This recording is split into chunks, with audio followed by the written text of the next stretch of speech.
बिस्मिल्लाहिर्रहमानिर्रहीम। अस्सलाम वालेकुम नाज़रीन, आप यूट्यूब चैनल देख रहे हैं। मैं इमरान खान हूं। अब तक की सबसे इंपॉर्टेंट खबर तो ये है कि सुप्रीम कोर्ट ऑफ पाकिस्तान ने पाकिस्तान तहरीक इंसाफ की जीती हुई मखसूस नशिस्तें माले गनीमत के तौर पर पीडीएम की जमातों के हवाले कर दी। ये बात हमें पहले दिन से पता था।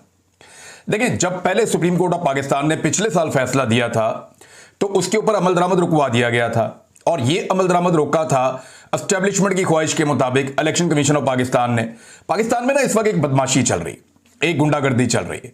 अदालत फैसला देती है, सुप्रीम कोर्ट ऑफ पाकिस्तान का फुल कोर्ट एक फैसला देता है, लेकिन क्योंकि यह फैसला पाकिस्तान की मिलिट्री एस्टेब्लिशमेंट को पसंद नहीं आता तो इलेक्शन कमीशन ऑफ पाकिस्तान को हलाशेरी दी जाती है कि इसके ऊपर अमल दरामद नहीं करना। फिर वो अमल दरामद नहीं करता, और अमल दरामद ना होने की सूरत में कोई पूछने वाला भी नहीं था। एक साल तक इस फैसले पर अमल दरामद नहीं हुआ, किसी ने नहीं पूछा, बल्कि नजरसानी आ गई। अब नजरसानी की अपील के अंदर जनाब कुछ था ही नहीं, लेकिन इसके बावजूद एक आईनी बेंच बनाया गया। और आईनी बेंच, आपको पता है कि 26वीं आईनी तरमीम के बाद अपनी मर्जी के लिए और अपनी मर्जी के फैसलों के लिए पाकिस्तान की एस्टेब्लिशमेंट ने आईनी बेंच बनाया था, जो पाकिस्तान की एस्टेब्लिशमेंट की मर्जी के मुताबिक फैसले करेगा।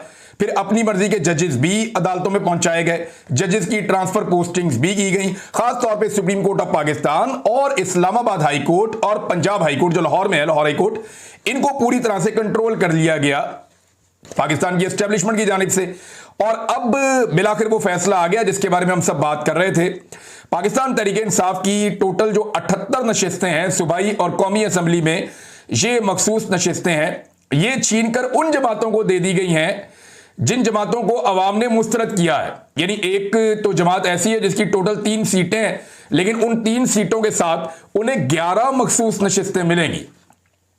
नॉर्मली ये होता है कि जो जमात 3 सीटें जीतती है तो उसको 1 सीट मिल जाती है, नॉर्मली ऐसा होता है। लेकिन यहां पे क्या हो रहा है कि जो जमात 3 सीटें जीती है उसको मखसूस नशिस्तें 11 मिल जाएंगी। अंदाजा करें आप, अवाम ने उनको मुस्तरद किया, अवाम ने उन्हें कहा जी हम आपकी शक्ल नहीं देखना चाहते, लेकिन पाकिस्तान की अदलिया बजिद है और पाकिस्तान की एस्टेब्लिशमेंट बजिद है कि ये सीटें हमने यहीं पे देनी है। 13 जनवरी का एक स्यातरीन दिन था 2024 का, जब बल्ले का निशान पाकिस्तान की सबसे बड़ी पॉलिटिकल पार्टी से छीना गया और एक बहुत बड़ी कंट्रोवर्सी में पाकिस्तान के इलेक्शन को डाल दिया गया। लेकिन 8 फरवरी को पाकिस्तानियों ने मुंह तोड़ जवाब दिया और पाकिस्तान की एस्टेब्लिशमेंट को और अदलिया में बैठे हुए उनके मोरों को बदतरीन शिकस्त दी। अब ये जो 27 जून का दिन है, मुहर्रम की पहली तारीख है, इस्लामी साल का आगाज हो रहा है, और आगाज एक बहुत बड़ी नाइंसाफी के साथ हो रहा है। यानी इस्लामी साल के पहले दिन ही एक बड़ी नाइंसाफी की बुनियाद रख दी गई है। लेकिन ये जुल्म करने वाले एक बात याद रखें कि एक दिन हम सारे पाकिस्तानी मिलकर इन सारे मुजालिम का बदला लेंगे। इन तमाम चीजों का जवाब उन्हें देना पड़ेगा। अदलिया पर जो काला धब्बा लगा है वो तो लगा है, मगर याद रहे इसके असल किरदार ना सिर्फ बेनकाब होंगे बल्कि तारीख के कूड़ादान का हिस्सा बनेंगे। ये याद रखिएगा मेरी बात, ये आज मेरे अल्फाज आप याद रखिएगा। जो लोग ये गंद मार रहे हैं पाकिस्तानी कौम के साथ, इन्हें पाकिस्तानी कौम को जवाब देना पड़ेगा और ये तारीख के हाथों बदतरीन रुसवाई का सामना भी करेंगे। ये अभी बिलावल को तो बहुत अच्छा लग रहा है ना, ऊपर से वो डेमोक्रेटिक बने हुए होते हैं कि जनाब हमें मुफ्त का माल मिल रहा है, माले गनीमत मिल रहा है, इलेक्शन कोई और जीता है, सीटें हम लेकर जाएंगे। अभी तो बहुत अच्छा लग रहा है, लेकिन एक वक्त आएगा कि ये लोग पछताएंगे। शरीफ खानदान का क्या कहना, वो तो शुरू से ही गोद में बैठने के आदी हैं और वो गोद में ही आज भी बैठे हुए हैं, तो उन्हें तो मुफ्त के माल की आदत पड़ी हुई है। कभी इसके छापे में हाथ मार दिया, कभी इसके हाथ मार दिया, कभी यहां से लुटमार कर दी, तो बूट मालिश के साथ वो अपने इक्तदार को तूल देते रहते हैं, हमेशा देते रहते हैं। लेकिन ये सारे किरदार तारीख के कूड़ादान में जाएंगे और पाकिस्तानी एक दिन अपना हक जरूर लेंगे। पाकिस्तानियों को मायूस करने के लिए बार बार कहा जाता है कि ये तो कौम ही नहीं है, ये तो खड़े ही नहीं हो सकते, वो बंगाली तो कौम थे, वो इसलिए खड़े हो गए, वो तो अपना हक लेना जानते थे, ये कभी इकट्ठे नहीं हो सकते, और नहीं, ये नहीं, पाकिस्तान में कभी इनकलाब नहीं आ सकता, और नहीं, ये मुमकिन ही नहीं। ये सिर्फ और सिर्फ कौम को मायूस करने के लिए किया जाता है। पाकिस्तानी बेहतरीन कौम है, पाकिस्तान के हर कोने में गया हूं, पाकिस्तान के हर नस्ल के बंदे से मिला हूं, हर एरिया के लोगों से मेरी मुलाकात हुई है। पाकिस्तानी जबरदस्त लोग हैं, इनका कोई कंपैरिजन नहीं है, ये बेहतरीन लोग हैं। और एक दिन आएगा जब ये लोग अपना हक छीन लेंगे। ये जो लोग कहते हैं ना कभी इनकलाब नहीं आ सकता, वो इसलिए कहते हैं कि वो इनकलाब से डरते हैं। ये जो लोग कहते हैं ना कभी शऊर नहीं आ सकता, वो इसलिए कहते हैं कि वो शऊर से डरते हैं। ये जो लोग कहते हैं ना कभी पाकिस्तान में तब्दीली नहीं आएगी, ये अवाम खड़ी नहीं हो सकती, वो इसलिए कहते हैं कि वो अवाम से डरते हैं और अवाम को तकसीम करना चाहते हैं, मायूस करना चाहते हैं। या तो लोग मायूस हो जाएं अदलिया से, एस्टेब्लिशमेंट से, इंतजामिया से, सियासतदानों से, पार्लियामेंट से, हर चीज से मायूस होकर हाथ पैर छोड़ के बैठ जाएंगे, दफा करो यार, ये सियासत है ही गंदी, अपने बच्चों का पेट पालो। या तो लोग ये करें, और यही सूट करता है पाकिस्तान की एस्टेब्लिशमेंट को। आपने हार नहीं माननी। मेरी पाकिस्तानियों से गुजारिश है कि अपनी जद्दोजहद जारी रखें। मेरी पाकिस्तानियों से गुजारिश है कि फोकस रखें इस बात के ऊपर कि बंद कमरों में फैसले नहीं होंगे। फोकस रखें इस बात के ऊपर कि एस्टेब्लिशमेंट पाकिस्तानियों के मुकद्दर का फैसला नहीं करेगी। अवामी मुंतखब नुमाइंदे ये फैसला करेंगे और मैंडेट का एहतराम होगा। पाकिस्तान में रूल ऑफ लॉ होगा, पाकिस्तान के अंदर आजादी इजहार राय होगी, पाकिस्तान में जुल्म, जबर और फस्तायत ये सब कुछ खत्म होगा, इंसानी हकूक की पामालियां बंद होंगी। और ये होगा, और ये हम करेंगे।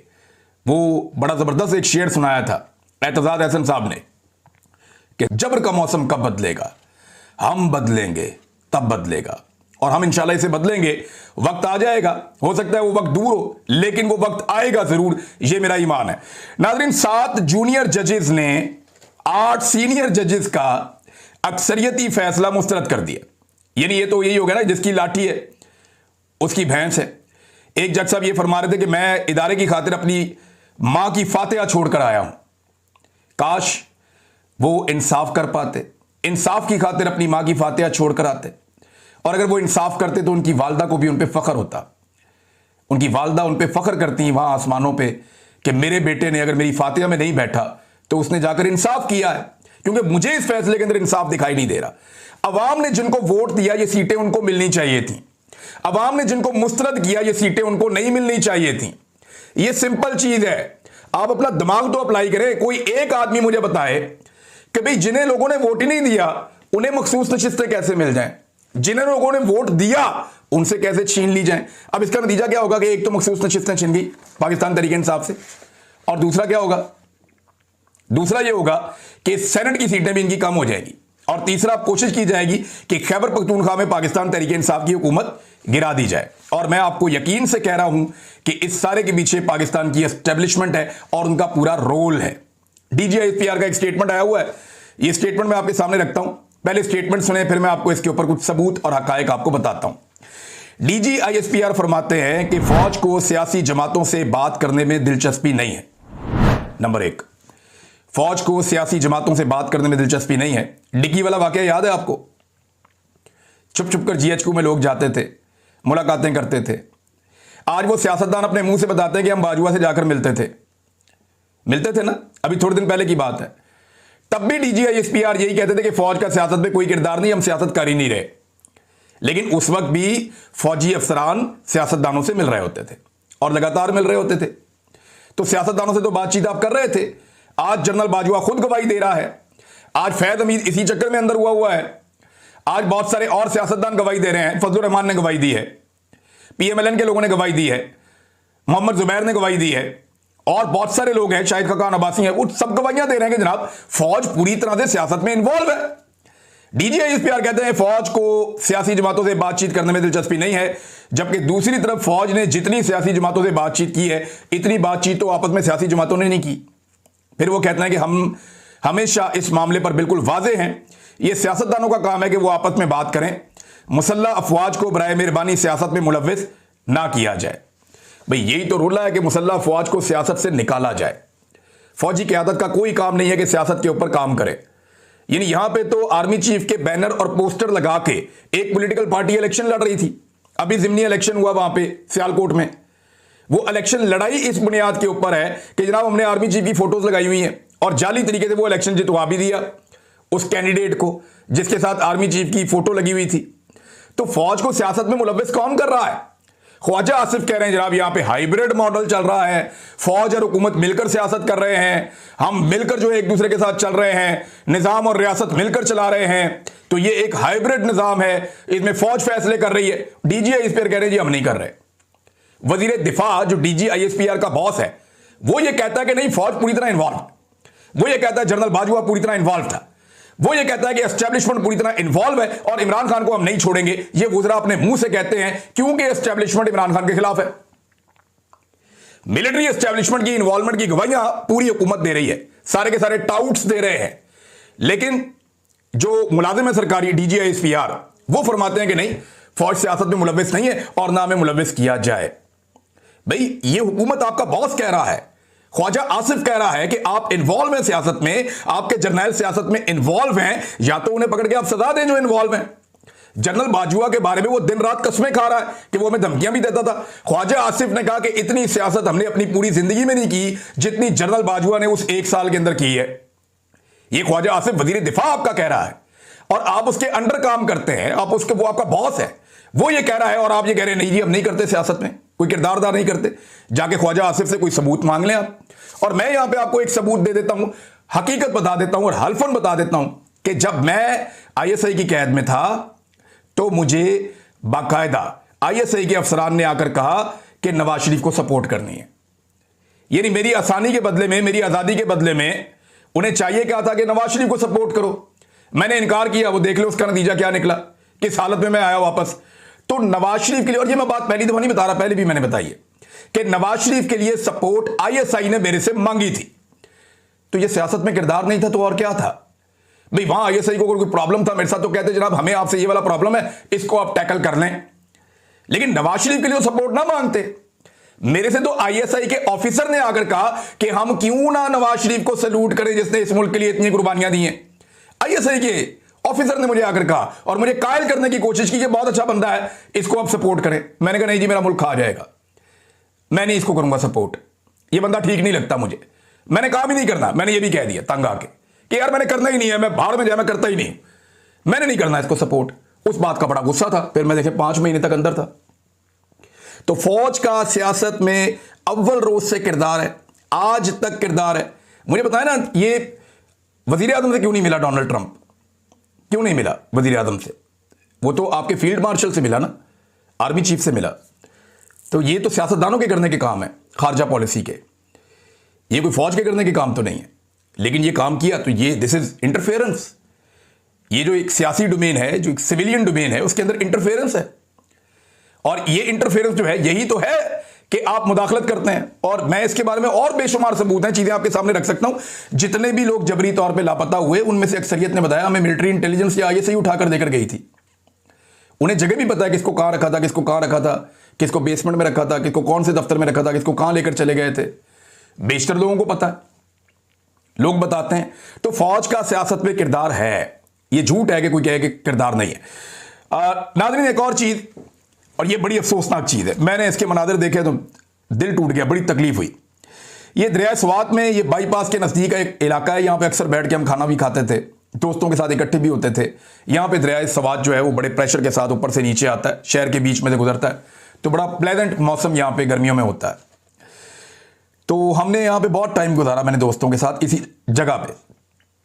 यहां 17 लोग मौजूद थे और एकदम सैलाबी रेला आया, उसकी वजह से वो अंदर फंस गए उस जगह पे जहां से वो वापस नहीं आ पा रहे थे। बल्कि मुझे मेरे जो सहाफ़ी हैं कुछ दोस्त, उन्होंने बताया, उन्होंने कहा जी एग्जैक्टली ये वही जगह है जहां पे हम जाते भी थे। और वो सैलाबी रेला पानी का बढ़ता रहा और वो सारे के सारे पानी के साथ बह गए। अब तक की जो इतला है उसके मुताबिक 2 मुतज़ाद इतलात आ रही हैं। एक इतला ये है कि 10 लाशें मिल गई हैं, एक इतला ये है कि 11 लाशें मिल गई हैं, बाकियों की तलाश जारी है। जबकि 3 अफराद को अभी तक बचाया जा सका है। यह हुआ यह है कि मदेन से पहले एक इलाका है, वहां पे क्लाउड ब्रस्ट हुआ है और यह क्लाउड ब्रस्ट के हवाले से पहले से इंफॉर्मेशन थी कि क्लाउड ब्रस्ट हो सकता है। तो इसके बारे में एक वार्निंग भी थी कि क्लाउड ब्रस्ट हो सकता है। लेकिन देखिए, लोगों को, आम आदमी को कैसे पता चलेगा कि ऊपर क्लाउड ब्रस्ट हो रहा है? यह तो इंतजामिया के करने का काम है ना। और इस पानी को ऊपर से नीचे आने में 1 घंटे से ज्यादा का वक्त लगा है।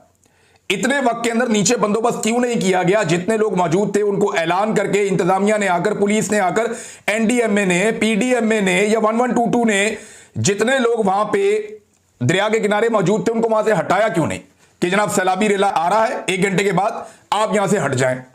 किसी ने तवज्जो नहीं दी, तवज्जो है ही नहीं किसी की इस तरफ। ये अरबों रुपए के फंड खा जाते हैं, इनके पास बेसिक सामान नहीं है। ये बड़ा आसान था। मुझे दोस्त मेरे बता रहे हैं कि 15 गज 20 गज की दूर के ऊपर वो लोग खड़े हुए थे, ये ऐसे नजर आ रहे थे सामने। अगर इनके पास रस्से होते, प्रॉपर सामान होता या लाइफ जैकेट्स होती जिन्हें पहनने के बाद इंसान डूबता नहीं है, तो तकरीबन सारे लोगों की जान बच जाती। हेलीकॉप्टर मंगाना तो बहुत दूर की बात है, आप थोड़ा सा एक कश्ती को यहां से दूर से धकेलते वो उनके पास पहुंच जाती, उसमें बिठा के लोगों को आप निकालते खींच के रस्सी के साथ। अगर आप वहां रस्सा पहुंचा देते, उसके जरिए आप लाइफ जैकेट्स पहुंचाते, एक एक करके बांध के उनको निकाल लेते। पूरी दुनिया में रेस्क्यू ऐसे ही होता है। लेकिन ये बेसिक इक्विपमेंट है जिसके बारे में मैं बता रहा हूं। वैसे तो क्रेनें जो अली अमीन गंडापुर साहब लेकर चले गए थे इस्लामाबाद एहतजाज करने के लिए, उनके बारे में एक बंदे ने आज मुझे एक क्लेम किया है, मैं कंफर्मेशन इसकी लूंगा कि जनाब वो अभी तक फेडरल गवर्नमेंट ने छोड़ी नहीं है, वो सामान ही इनका वापस नहीं किया 1122 का जो वहां गया था इस्लामाबाद। ये क्लेम किया एक बंदे ने। भारत इसकी मैं तस्दीक कर लूंगा, मैं पूछूंगा जो केपी गवर्नमेंट है, अगर वो ये सुन रहे हैं तो मुझे इंफॉर्मेशन दें कि उनका सामान वापस मिला या नहीं मिला। नाज़रीन, ये क्लाउड बर्स्ट हुआ, उसके बावजूद नीचे फोन पे इतला दी जा सकती थी, लोगों को दरिया से हटाया जा सकता था, परवाह ही नहीं है। लोग वहां पे दरिया पे मौजूद हैं, सबको पता ऊपर से पानी आ रहा है। सयाहों को तो नहीं पता ना, उनमें 10 लोग सियालकोट से आए हुए हैं, 5 लोग मर्दान से आए हुए हैं, 2 लोग कहते हैं कराची से आए हुए हैं। भाई ये लोग लावारिस हैं। एक लम्हे के लिए सोचे अली अमीन गंडापुर के उसका बेटा या बेटी खड़ी हुई थी पानी के अंदर, क्या वो 1.5 घंटे तक ऐसे ही खड़े होकर इंतजार करते रहते मदद की और कोई मदद ना करता उनकी? तो क्या हालत होती है अली अमीन गंडापुर की अगर वो पानी में बह जाते? एक लम्हे के लिए सोचे शहबाज शरीफ कि अगर शहबाज शरीफ का कोई पोता या पोती या बेटा या बेटी वहां पे पानी में इस तरह खड़े होते और मदद के लिए पुकार रहे होते, 1-1.5 घंटे तक वहां पे वो जिंदगी के साथ लड़ रहे होते, जिंदगी और मौत का मसला होता और मदद ना पहुंचती, तो शहबाज शरीफ अपने आप को माफ कर सकते? एक लम्हे के लिए आर्मी चीफ सोचे इस बारे में। हालांकि उनका ये करने का काम नहीं है, लेकिन क्योंकि वो इन चीजों में मुदाखलत करते हैं तो इसलिए मैं कह रहा हूं कि उनका कोई बच्चा या बच्ची यहां पे खड़ा होता पानी के अंदर और उसके लिए जो है इस तरह की मदद चाहिए होती और मदद ना पहुंचती। एक बेसिक इक्विपमेंट है यार, कोई बहुत, मैं ये नहीं कह रहा बड़ी हैवी चीज है। अफगानिस्तान का एक वीडियो जो है वायरल हो रहा है, उसमें दिखा रहे हैं जनाब कि वहां पे अफगानिस्तान का जो बेड़ा गर्क हो गया, उनकी इकोनॉमी, उनकी हालत आप चेक करें, पाकिस्तान से कितना पीछे रह गया। 20 साल वो जंग लड़के आए। वहां पे जनाब पानी के अंदर से एक विजुअल आ रहा है जनाब, रेस्क्यू किया जा रहा है हेलीकॉप्टर के ऊपर और निकाला जा रहा है लोगों को और रेस्क्यू किया जा रहा है, बचाया जा रहा है इंसानी जानों को सैलाब की सूरत में। कल से पता था यहां पे क्लाउड बर्स्ट हो सकता है। क्लाउड बर्स्ट होने के बाद 1 घंटा था लोगों को वहां से निकालने के लिए, वो भी नहीं किया। उसके बाद 1.5 घंटे तक लोग वहां पे फंसे रहे, 1-1.5 घंटा कह रहे हैं वहां लोग फंसे रहे, उनको वहां से निकालने का बंदोबस्त ही कोई नहीं किया गया। बेसिक इक्विपमेंट नहीं है इनके पास। भाई ट्यूब वाली कश्तियां होती हैं, 10 चीजें और होती हैं, आप रस्से का सही इस्तेमाल करते हैं। लोग बहुत ज्यादा दूर नहीं थे, वो जो लोग हैं वो बेचारे अब हाथ मल रहे हैं, वो कहते हैं यार मकामी लोगों ने जान बचाई है, 3 लोगों की जिनकी बची है, इंतजामिया बिल्कुल गायब थी। अरबों करोड़ों के ये बजट खाते हैं बेशर्म, और इन्हें गैरत भी नहीं आती, इंसानी जान को ये समझते ही कुछ नहीं समझते। इनकी अपनी जानें कीमती हैं। बस एक लम्हे के लिए सोचे अली अमीन गंडापुर भी, शहबाज शरीफ भी और आर्मी चीफ भी, ये लोग एक लम्हे के लिए सोचे कि इनके अपने घर का कोई बच्चा वहां पे पानी में खड़ा हुआ इमदाद के लिए आवाज लगा रहा है, इंतजार कर रहा है कि आओ बचाने के लिए। क्या ये हेलीकॉप्टर जो है हमारे सिर्फ हमारे शहरियों पे बमबारी के लिए है? मुझे स्वात से एक दोस्त ने फोन किया, उन्होंने कहा कि जब हम पे बमबारी करनी होती थी फिर तो 15-20 मिनट में आ जाता था हेलीकॉप्टर, लेकिन आज हमारे लोगों को बचाना था तो कोई हेलीकॉप्टर नहीं आया। उसकी आवाज में तकलीफ थी, मैंने आवाज आप तक पहुंचा दी है जो उसने कहा। हर चीज हमारे पास मौजूद है, वसाइल मौजूद हैं, लोग इतना इतना टैक्स देते हैं लेकिन उसको इस्तेमाल ही नहीं किया जाता। बुनियादी सामान चाहिए। ये कोई स्वात ऐसा तो नहीं है कि कोई बहुत दूर दराज कोई गांव का इलाका है, नहीं जी नहीं। ये पाकिस्तान की सबसे बड़ी टूरिस्ट डेस्टिनेशन है, ये और नारान, इन 2 जगहों पे सबसे ज्यादा सयाह आते हैं, उसके बाद गिलियात में आते हैं। बहुत बड़े पैमाने पर सयाह यहां पे हर साल आते हैं और यहां तो खसूसी इंतजाम होने चाहिए इस किस्म के हादसों में। अभी थोड़े दिन पहले शाही बाग के इलाके में लोग डूब गए कश्ती उलटने से, वहां पे भी कोई बंदोबस्त नहीं है, ना कोई लॉ एंड ऑर्डर है, ना कोई रूल्स हैं, ना कोई कायदा है, ना कोई जाब्ता है। वहां पे जनाब महकमे बनाए हुए हैं, ये टूरिज्म को प्रमोट करेगा, ये फलां चीज को प्रमोट करेगा, ये एंटरटेनमेंट करवाएगा, टक्के का काम नहीं कर रहे ये लोग, टक्के का काम नहीं कर रहे। ये कत्ल का मुकदमा होना चाहिए वहां के डीसी के ऊपर, इंतजामिया के ऊपर, एनडीएमए के ऊपर, पीडीएमए के ऊपर, तमाम लोगों के ऊपर, इंतजामिया के ऊपर, सूबाई हुकूमत के ऊपर इसके ऊपर मामला उठाया जाना चाहिए। वफाकी हुकूमत के ऊपर भी उठाया जाना चाहिए कि जनाब अगर आपके अपने बच्चे हो तो आप कितना अपने परों के अंदर रखते हैं, लेकिन ये आम इंसान है तो इसको आप कीड़ा मकोड़ा समझते हैं, ऐसे ही आप इनकी जान जाने देंगे। इंतहाई अफसोसनाक वाकया है। और इन वाकयात को, यानी जब भी ये वाकया होता है ना, ये पैसे बांटते हैं लोगों में, करोड़ रुपए इसको दे दो, 50 लाख इसको दे दो, मरने वाले को इतने दे दो, जख्मी को इतने दे दो, बस क्या बहुत हो गया? आप पैसे बांटेंगे बस। और भाई पैसा खर्च करके लोगों की जानें बचाने का बंदोबस्त करो, ऐसा इक्विपमेंट और ट्रेनिंग लेकर आओ जिससे लोगों की जानें बचाई जा सके। कहां था सारा निजाम जो तनख्वाहें लेता है, निकालो ना रिकॉर्ड, बताओ।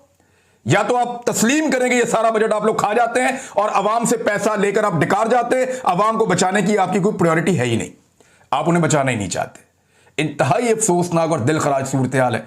ये मनाजिर देख के तकलीफ हो रही है। बनाना रिपब्लिक में भी ऐसा नहीं होता।